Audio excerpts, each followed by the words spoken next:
আজকে অনেক সকাল রেডি হয়ে চান করেও নিয়েছি, দিয়ে নতুন জামা পরে বেরিয়ে পড়েছি। এই দেখো, ও এই পইটাটা উঠেছে আর এটার মাঝখানে এতটা ফাঁক, তাই ও উঠতে পারছে না। আমাকে বলছে তুই একটু ধর, আমি যাব। এত ইশারায় কথা বলে না এখন, কি বলবো।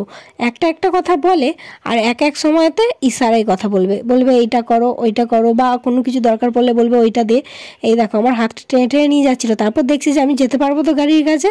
এবারে দেখো নিজেই কেমন গাড়ির কাছে চলে গেছে। এবার ওকে গাড়িতে তুলে দিতে হবে, সেটি আবার আমার জামাটি ধরে টেনে বলছে। গাড়িটা তুলে দেওয়ার পর ও দেখছে কেউ গাড়িতে নাই, ও একা বসে আছে। আমি ওকে টাটা করছি, ও কিন্তু টাটা করছে না।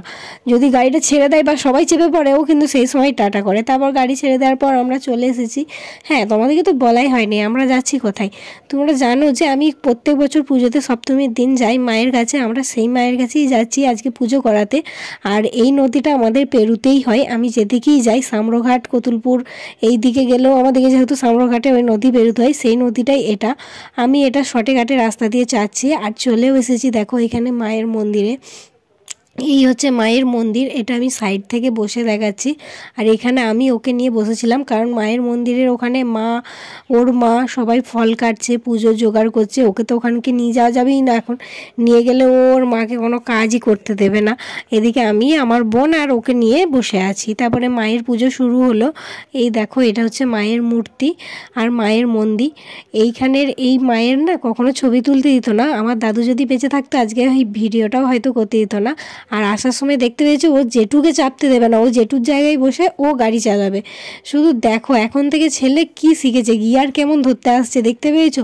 আমি তো ওকে বলে দিইনি বা আমরা কেউই ওকে বলিনি, ও জাস্ট দেখেছে যে এভাবে চালায়, দিয়ে গিয়ারটা ধরতে আসছে।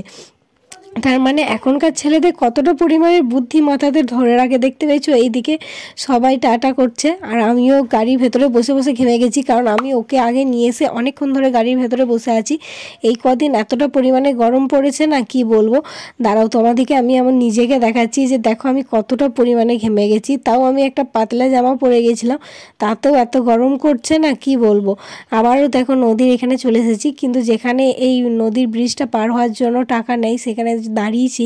দেখছি কি দারুণ গাছ লাগাইছে, আর গাছগুলো কি সুন্দরও হয়েছে। এখানে যেটু টাকা দিয়েছিল যাওয়ার আগে, সেই টিকিটটাই আর কি আরেকবার দেখে নিল, যেহেতু আপ ডাউন ছিল। আমাদের এদিক থেকে কতুলপুর হয়ে ঘুরে গেলে 1.5 ঘন্টার উপর টাইম লাগে, কিন্তু আমরা যেহেতু শান্তাশ্রমের এইদিকে পেরিয়ে গেছিলাম, তাই আমাদের অনেক কম টাইম লেগেছিলো। বাড়ি আসার পর আমি মেশিনে বসে কাজ করছিলাম, আর ওকে দেখতে পেয়েছো ও কেমন আমার কোলে বসে থাকবে। আমি মেশিন চালাবো আর ও কোলে বসে থাকবে, ওকে কোলে নিয়ে আমাকে মেশিনে বসে বসে কাজ করতে হবে। কতটা পরিমাণে বদমাইশ হয়েছে সেটা এখন দেখলে আরও ভালো বুঝতে পারবে।